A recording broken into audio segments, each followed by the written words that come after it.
Les marees del tiempo és un joc per a 2 jugadors, ràpid i senzill, que es basa en la mecànica del drafting, és a dir, en quedar-te una carta i passar-les a més al teu company.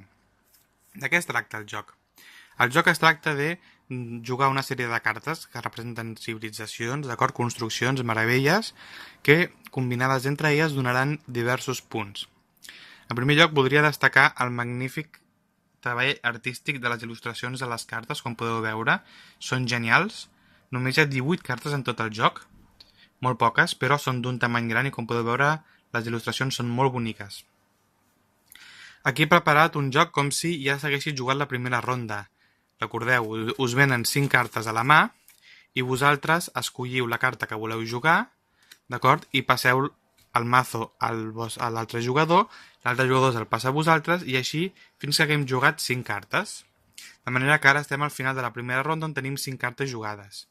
Cada carta té el tipus de la carta i després ens diu com guanyar els punts. En aquest cas, per majoria d'aquestes cartes que són cartes de biblioteca o de ciència, ganes 7 estrelles, 7 punts de victòria. Això vol dir que dels 2 jugadors, si tu ets el que té més cartes d'aquest tipus, de cartes tipus biblioteca, guanyaria 7 punts de victòria. Per tant, els punts de victòria els pots guanyar de dues maneres. Cartes que et donguin els punts de victòria a tu, independentment del que faci el rival, o cartes que et donguin els punts de victòria depenent de la comparació amb el teu rival. Per exemple, aquesta d'aquí és una carta que si aconsegueixes tenir una carta de cada tipus jugada et dona 13 punts de victòria. Són moltes. Aquesta carta, per cada carta tipus torre que tinguis, en aquest cas una, guanyes 3 punts de victòria. Aquí, per cada carta d'aquestes que tinguis, amb la floreta, guanyes 3 punts de victòria. En aquest cas jo tindria 6. I aquí, una carta tipus temple, per majoria de cartes d'aquestes de les flors, guanyaria 7 punts de victòria.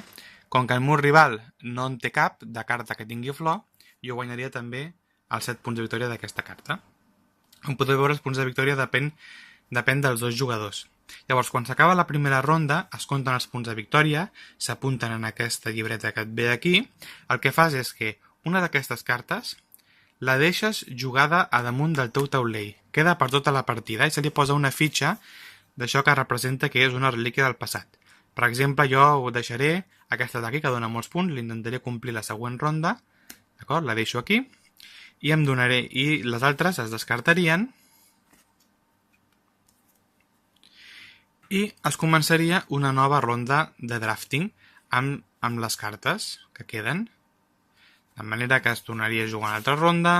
Per exemple, ara ho faig a l'atzar per anar ràpid. Ja està.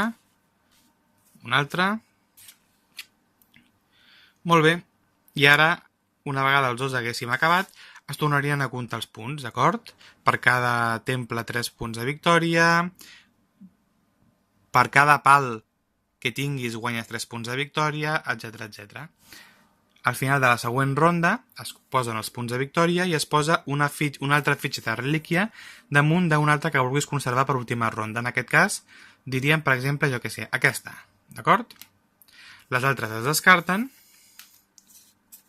i comença la última ronda de drafting. Al final de la tercera ronda, qui tingui més punts de victòria guanya. És així de senzill. Molt ràpid. La veritat és que és un joc del qual jo no coneixia res, però quan vaig fer la compra de jocs, vaig veure que aquest joc valia només 12 euros i que les il·lustracions eren boniques, així que vaig decidir agafar-lo per provar-lo. L'he jugat, l'he provat, i la veritat és que està bastant bé. És ràpid, senzill. Tinc els meus dubtes de que aquest joc, diguéssim, si el jugues moltes vegades segurament el cremaràs, perquè al cap i a la fi només té 18 cartes i en quan ja et saps bastant de memòria una mica les combinacions de les cartes i els poders que fan i tal, però suposo que a llarg plaç no és un joc que tindrà una gran rejugabilitat, sí? Perquè té això, té poques cartes, però pel que és, està molt bé. Unes il·lustracions boniques, una mecànica molt senzilla, entretinguda, un joc barat i que ocupa relativament poc espai. Per tant, el puc recomanar. Las mareas del tiempo.